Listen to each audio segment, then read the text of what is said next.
શિવ પૂજનની વિધિ. હવે જે સતી દક્ષ યજ્ઞમાં હોમાઈ ગયા છે એ સતી પોતે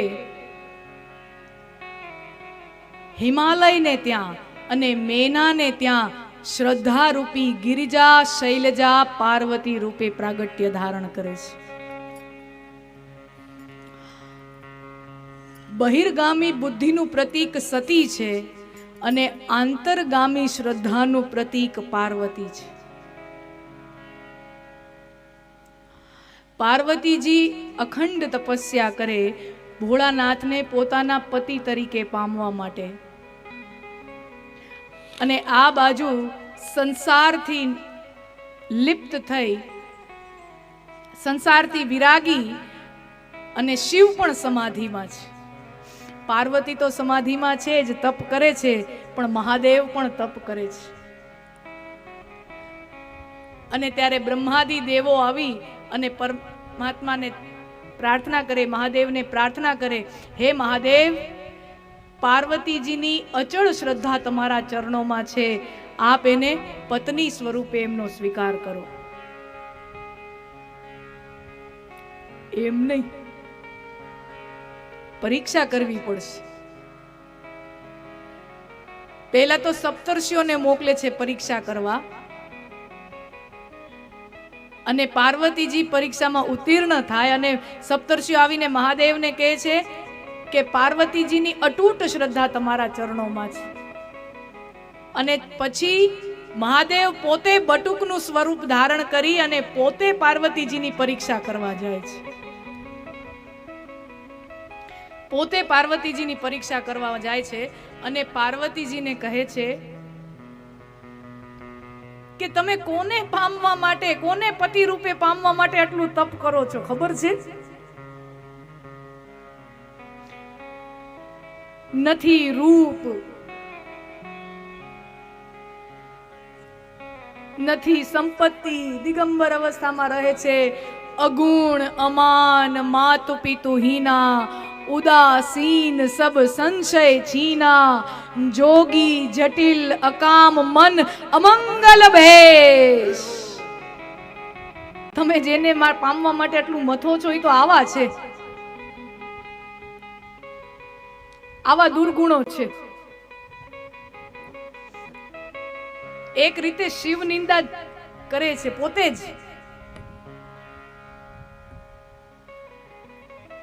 હવે વિચારો, આ જેટલા પણ આપણે ગુણો ગણ્યા, હું ગણતી જાઉં, આંગળીના વેઢે ગણો તો અગુણ, અમાન, માતુ પિતુ હીના એને એક ગણો, મા બાપ વગરના, માતુ પિતુ હીના, ઉદાસીન, સંશય છીના એને એક ગણો, જોગી, જટિલ, અકામ, નગન, અમંગલ ભેશ. 10 થયા? 10 થયા? હવે આ 10 ગુણો જેટલા મેં ગણાવ્યા એને તમે દુર્ગુણ ગણશો કે સદગુણ ગણશો? અગુણ, અમાન, માતુ પિતુ હીના, ઉદાસીન, આને આપણે દુર્ગુણ ગણવા કે સદગુણ ગણવા? આપણા શાસ્ત્રો કહે છે કે ગુણ ક્યારેય સદગુણ હોતા નથી અને ક્યારેય દુર્ગુણ હોતા નથી. એને ધારણ કરવા વાળો વ્યક્તિ કોણ છે, એને ધારણ કરવા વાળું પાત્ર કોણ છે, એને આધારે નક્કી થાય છે કે એ સદગુણ છે કે દુર્ગુણ. એ ગુણને ધારણ કરવા વાળો કોણ છે એના ઉપરથી નક્કી થાય કે એ સદગુણ બને છે કે દુર્ગુણ બને. અસંતુષ્ટા દ્વિજા નષ્ટા. જે વૈરાગી છે, જે તપસ્વી છે, એ જો સંતોષી ન હોય તો એનો નાશ થાય.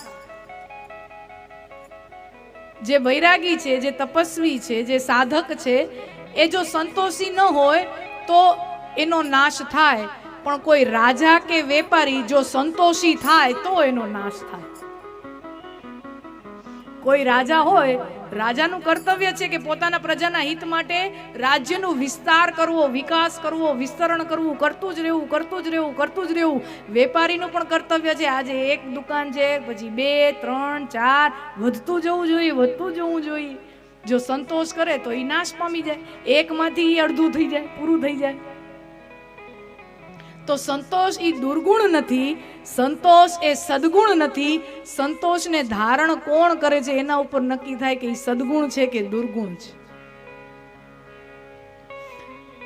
તો અગુણ, હવે જેનામાં કોઈ ગુણ ન હોય એને કોઈ પોતાની દીકરી દે?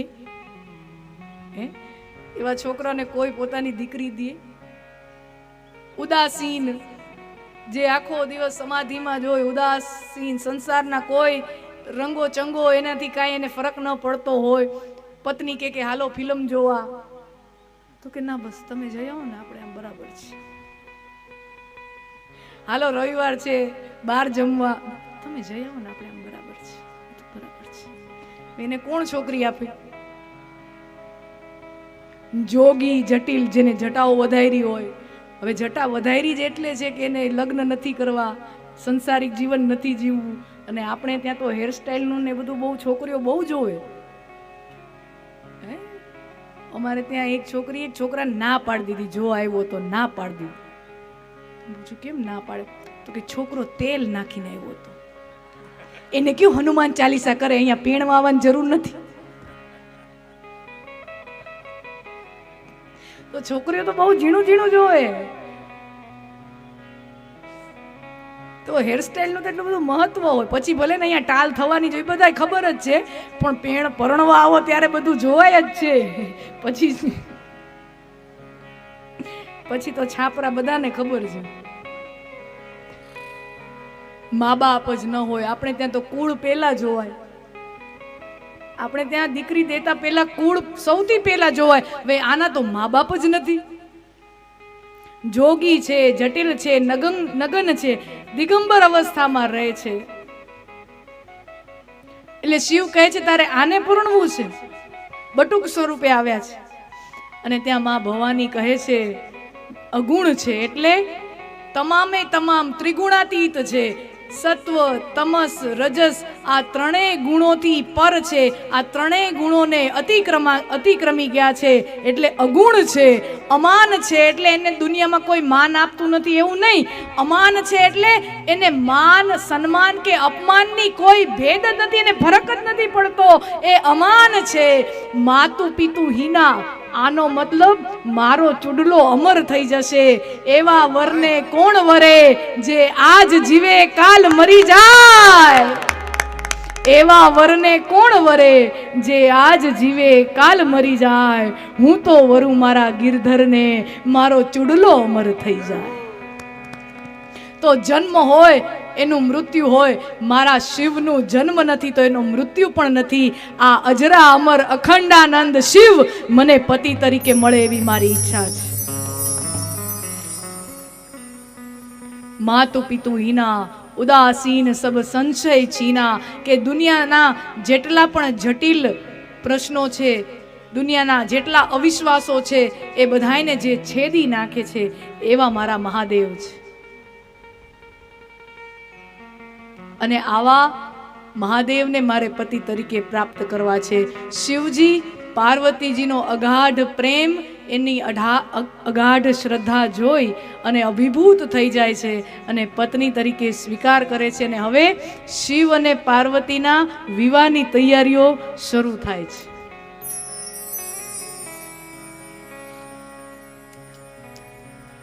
આ બાજુ શિવજી કૈલાસમાં છે અને જાન જવાની તૈયારીમાં.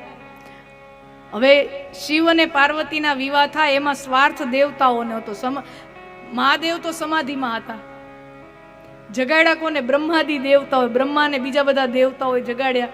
કામદેવનો ઉપયોગ કર્યો, પછી ભગવાને ભસ્મ કર્યો. આ બધી કથાઓ આપણે જાણીએ છીએ. પણ કોના હુકુમથી આવ્યા હતા? બ્રહ્માજીને બધાના દેવતાઓને. શું કામ?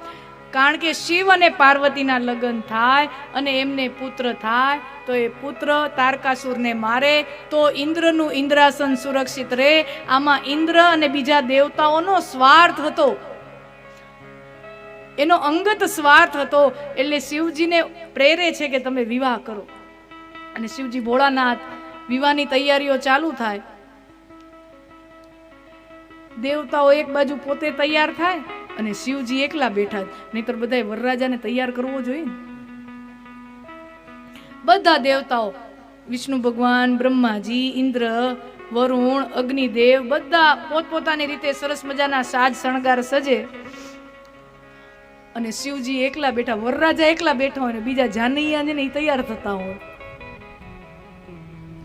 શિવ ગણોથી જોવાનું નહીં. અને કીધું, બાબા, ભોલે બાબા, તમે સાવ ભોળા છો. આ દેવતાઓએ તમને કીધું તમે પરણી જાઓ ને તમે હા પાડી દીધી. તમારી પાસે છે શું તો તમે પરણવા નીકળ્યા છો? તમને ચિંતા નથી, તમારી પાસે કાંઈ નથી ને હવે તમે પરણવા નીકળ્યા છો. તો ભોલે બાબા કે, જેની પાસે કાંઈ હોય એને ચિંતા કરવાની જરૂર, જેને કાંઈ હોય ને એને ચિંતા શું કરવાની? જેની પાસે કાંઈ હોય એ ચિંતા કરે, આપણી પાસે કાંઈ છે નહીં, આપણે ચિંતા શું કરવાની? એમ નહીં ભોલે બાબા. બાબા સમજો, તમે લગ્ન કરવા જાઓ તો સરસ મજાની શેરવાની પહેરવી પડે, સરસ મજાનો પાઘડી વીંટવી પડે, સરસ મજાના આભૂષણો જોઈએ, સરસ મજાનું વાહન જોઈએ, ગાડી શણગારીને જવું પડે. એમને એમ લગ્ન કરવા ન ઉપડી જવાય. તો આપણી પાસે બધું છે જ ને, શું નથી? તો કે મુકુટ ક્યાં? ભોલે બાબા થોડીક વાર ચૂપ થઈ ગયા. મુકુટ ક્યાં? પછી શિવના ગણો શિવજીને કે બાબા એક કામ કરો, વિષ્ણુ ભગવાન તો તમારા મિત્ર છે અને વિષ્ણુ છે એ લક્ષ્મી પતિ છે, લક્ષ્મીના પતિ છે. તો વિષ્ણુ ભગવાનનો વૈભવ તો કેવો હોય, અને એ તો તમારા મિત્ર છે.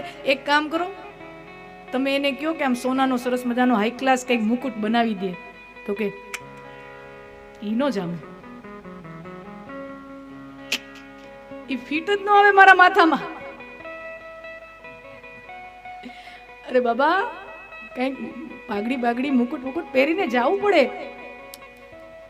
બાબા કે જો સોનાનો મુકુટ હું ધારણ ના કરું, જે આભૂષણ પહેરવાથી આપણામાં અભિમાન આવી જાય કે જો આપણે સોનાનું કાંક પહેરવું, જે ઘરેણા ધારણ કરવાથી આપણામાં અભિમાન આવી જાય, અને જે ઘરેણા આપણે પહેર્યા હોય એ બીજા જુએ અને બીજાની અંદર ઈર્ષાનો ભાવ આવે, આપણામાં અહંકારનો ભાવ આવે અને બીજામાં ઈર્ષાનો ભાવ આવે, એવા મારે ઘરેણા પહેરવા જ નથી ને, એવો મુકુટ મારે પહેરવો જ નથી.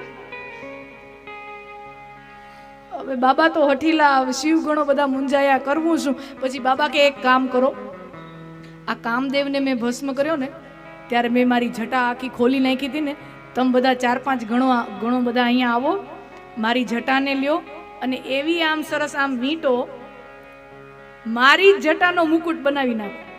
હવે મારી જટાનો મુકુટ હોય તો મને અભિમાન ન આવે, મારી જટાનો મુકુટ જોઈને બીજાને ઈર્ષાઈ શું આવે? થઈ ગયું મુકુટનો પ્રશ્ન સોલ્વ. હવે બીજું બોલો.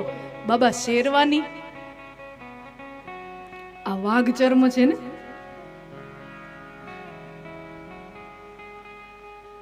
અને ઘરેણા આભૂષણો, તો કે એક કામ કરો, આજે મોટો સાપ દેખાય ને એની આમ મોટી યજ્ઞોપવિત બનાવો,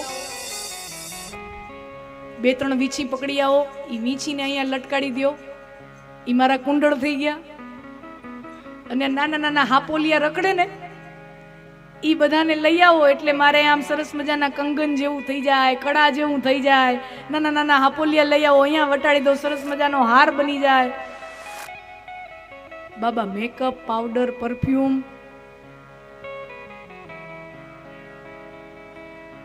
તો એક કામ કરો, ઓલી ભભૂત છે આમ ચોળી દો, મેકઅપ થઈ ગયો. ને તલવાર, વરરાજા તો તલવાર લઈને આવે, તલવાર નહીં, ત્રિશુલ, બરાબર. અને ગાડી આપણે કઈ શણગારશું? મારો પોઠિયો, મારો નંદી. બધા શિવગણો કહે છે કે ભાઈ આમાં કાંઈ આપણું બાબા માનવાના નથી. અને શિવજી એવો વેશ ધારણ કરે વરરાજાના રૂપમાં, અને શું શ્રૃંગાર અને વૈરાગ્ય મહાદેવના 2 કિનારાની જેમ વહેતા હોય. મહાદેવ ભસ્મ લગાડીને વિવાહ કરવા જાય છે અને આપણા સંતો કહે કે એનું શું કારણ હોય, ત્યારે મહાદેવ કહે કે હું શિવ છું અને છતાં લગ્ન કરવા જાઉં છું. હું શિવ છું, હું મહાયોગી છું, યોગીઓનો પણ યોગી છું, અને છતાં પણ કામ તરફ જઈ રહ્યો છું, લગ્ન તરફ જઈ રહ્યો છું, સંસાર તરફ જઈ રહ્યો છું. તો મારે જીવને સંદેશ આપવો છે कि तुम विवाह करो, तुम विवाह करो, तुम काम को भोगो, लेकिन ये भस्म लगाकर मैं इसीलिए जा रहा हूं, मैं संदेश दे रहा हूं, ये शरीर बहुत महत्व का है, लेकिन ये शरीर नश्वर है, ये स्मरण करके काम को भोगो, ये मैं जीव को शिव संदेश देना चाहता हूं. એટલે આમ ભભૂતિ લગાવો અને પછી નીકળ્યા. તો નંદી આમ હોય અને બાબા ચડ્યા નંદી ઉપર, વરરાજા ઘોડા ઉપર ચડે એમ ચડ્યા અને ઊંધા બેઠા. મહાદેવ ઊંધા બેઠા, બાબા વળી શ્રીંગી ભ્રીંગી ધ્રીંગી. શ્રીંગી એટલે શિંગડા વાળો, જેના મોટા મોટા શિંગડા એ શ્રીંગી ને ભ્રીંગી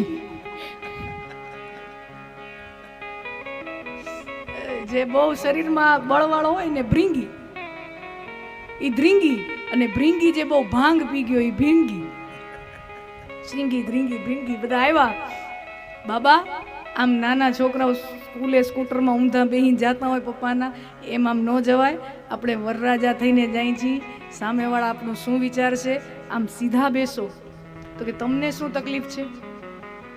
વાત તકલીફની નથી, વાત શોભાની છે. કન્યા પક્ષ વાળા તમને આમ જોશે તો એમ વિચારશે કે આ વરરાજામાં તો ભલે અહીંયા કાંઈ ન હોય, એની હારે જે જાનૈયા આવ્યા એનામાં કાંઈ નહીં હોય.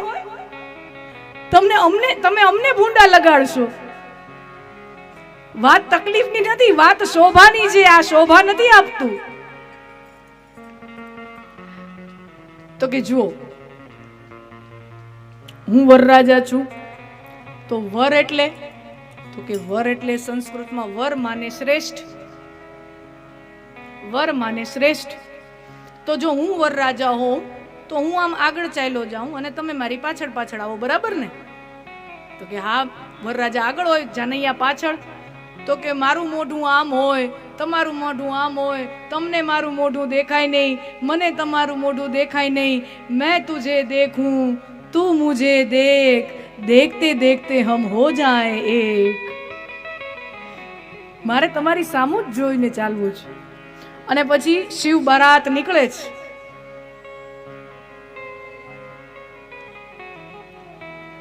અને પછી શિવ બારાત નીકળી અને સ્વાર્થી દેવતાઓને એમ વિચાર આવ્યો કે આ બધા જાનૈયા, બધા ભૂત આવ્યા અને મહાદેવના જે જાન જોડાઈ એમાં આખા દુનિયામાંથી ભૂત ભેગા થયા. લંડનથી ભૂત આવ્યા, આફ્રિકાથી ભૂત આવ્યા, અમેરિકાથી આવ્યા, ભારતના તો હોય જ. એટલે કે ભૂત તો બધાય હોય ને, ખાલી ભારતમાં એમ થોડું હોય. લંડનમાં હોય ને, અમેરિકામાં હોય ને, આફ્રિકામાં હોય. મહાદેવને તો બધાય ભૂત લાગે, એને તો બધાય ભૂત સરખા. બધા દેશોથી ભૂત આવ્યા. ફરક એટલો હતો, ભારતના જે ભૂત હતા ઈ જાનમાં હર હર હર હર હર હર કહીને નાચતા હતા. અને જે વિદેશથી જે ભૂરિયા ભૂત હતા એ બધા હાય હાય હાય હાય એમ કરીને નાચતા. હર હર હાય હાય. અને આટલા બધા ભૂતોને જોઈ અને દેવતાઓને વિચાર આવ્યો કે આ બધા જો પેલા પહોંચી જશે અને કન્યા પક્ષ વાળા એને આવી રીતે આમ જોશે, આ બધા ભૂતોને ને મહાદેવનું સ્વરૂપ ને, આ તો વિકરાળ છે બધા. કન્યા પક્ષ વાળા અહીંયા જ બેભાન થઈ જશે. આપણું સ્વાગત કોણ કરશે? આપણે ઉતારાની વ્યવસ્થા કોણ કરશે? એટલે એક કામ કરી, આ બધાની પેલા આપણે પહોંચી જાય. એટલે બધા સ્વાર્થી દેવતાઓ શિવજી અને શિવગણો પહોંચે એ પહેલા હિમાચલ ને ત્યાં પહોંચી જાય. અને સૌથી પહેલા વિશ્વધારમ ગગન સદૃશમ મેઘવર્ણમ શુભાંગમ લક્ષ્મીકાંતમ કમલનયનમ. સૌથી પહેલા લક્ષ્મીપતિ વિષ્ણુ પ્રવેશ કરે છે.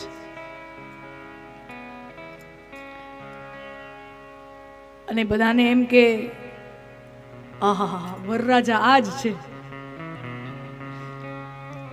જે હિમાચલ વાસી હતા બધાને એમ કે વરરાજા આજ છે. એટલે બધાએ બહુ રાજી થયા કે આહા અમારા પાર્વતીના વરરાજા કેટલા સુંદર છે, કેટલા સુંદર છે. એટલે બધા પૂછવામાં આવ્યું તમે વરરાજા? તો કે ધીમું બોલ, લક્ષ્મીજી બાજુમાં જ ઊભા છે. બીતા બધાય હોય. હા તો કે તો વરરાજા ક્યાં છે? તો કે બસ એ તો બસ પાછળથી આવે છે. તો બધાના મનમાં એવો ભાવ આવવા માંડ્યો આહા જેના જાનૈયા આટલા રૂપાળા હોય, જેના જાનૈયા આટલા વૈભવશાળી ને રૂપાળા હોય તો વરરાજા તો કેવો રૂપાળો હશે. વિષ્ણુ ભગવાન કહે તો આવે તો જોજો ત્યારે ખબર પડશે. એ તો આવે ત્યારે જોશો ત્યારે ખબર પડશે. અને પછી હંસ ઉપર બેસી અને શ્વેત વસ્ત્રધારી કમલાસન ધારી બ્રહ્માજી ત્યાં આવ્યા. બધાને એમ કે વરરાજા આવ્યા છે. હું તો પિતામહ છું. વરરાજા તો પાછળ આવે છે. પાછળ ઇન્દ્ર હાથી ઉપર બેસીને આવે સચી સમેત. બધાને થયું વરરાજા હવે તો નક્કી આ જ હશે. હું તો ઇન્દ્ર છું. વરરાજા હવે પાછળથી આવે છે. અને વરરાજા આવ્યા ત્યારે કેવું ચિત્ર હોય હે? આવું સ્વરૂપ લઈને જ્યારે આવે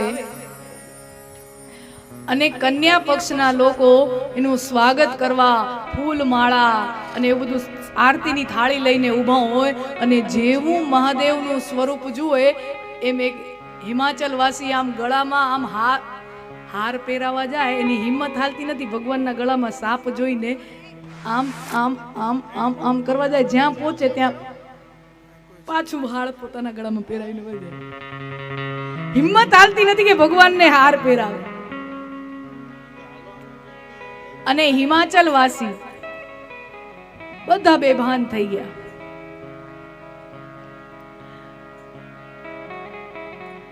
અને ત્યારે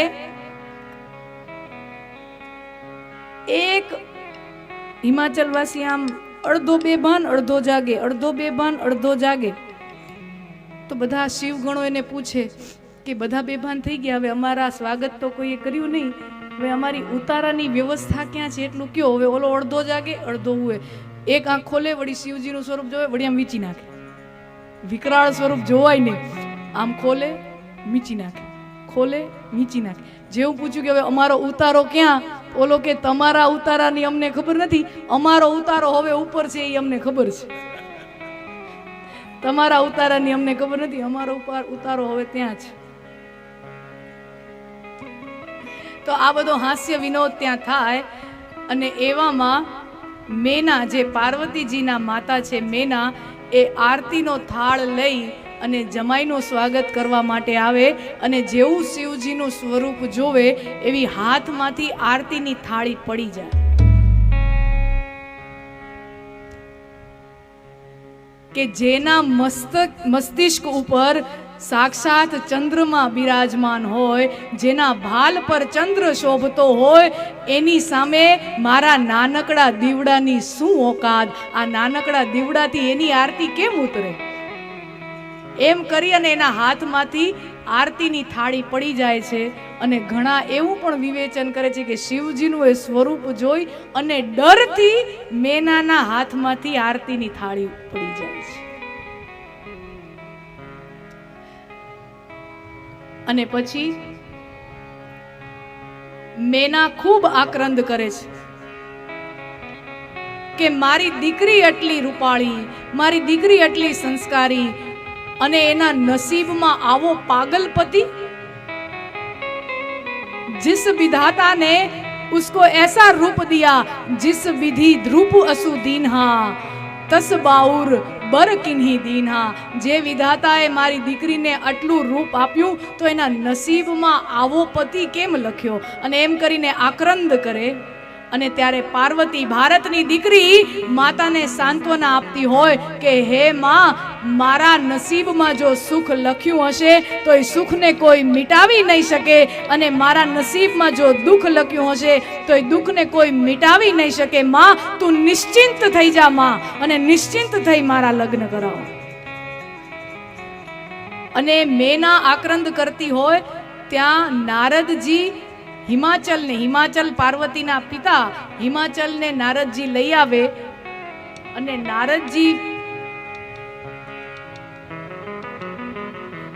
નારદજી મેનાને કહે, मैना सुन हूं सत्य मम बानी, जगदम्बा तव सुता भवानी. मैना, આ પાર્વતી કોણ છે? તો કે આ પાર્વતી મારી દીકરી છે. અરે મેના, ઈ જ તારી ભૂલ છે. આ તારી દીકરી નથી, તું એની દીકરી છો. આ તો સાક્ષાત જગદંબા છે. હે मैना, सुन हूं सत्य बम बानी, जगदम्बा तव सुता भवानी, अजा अनादि शक्ति अविनाशिनी, सदा शंभु अर्धंग निवासिनी. आ सदाय अजरा अमर अखंडानंद कैलाशपतिનું अर्धंग એ તારી દીકરી સત પાર્વતી છે. અને આ જેવો ભાવ આવ્યો તેવા બધાના મનમાં ભાવ બદલી ગયા. જે શિવ તત્વનું દ્વાર પર અપમાન થયું હતું એ શિવ તત્વને હવે પૂજ્ય માની અને મેના અને હિમાચલ વાસીઓ શિવજીનું પૂજન કરતા હોય, અને શિવજીની બારાત, શિવજીની જાન મંડપમાં આવતી હોય.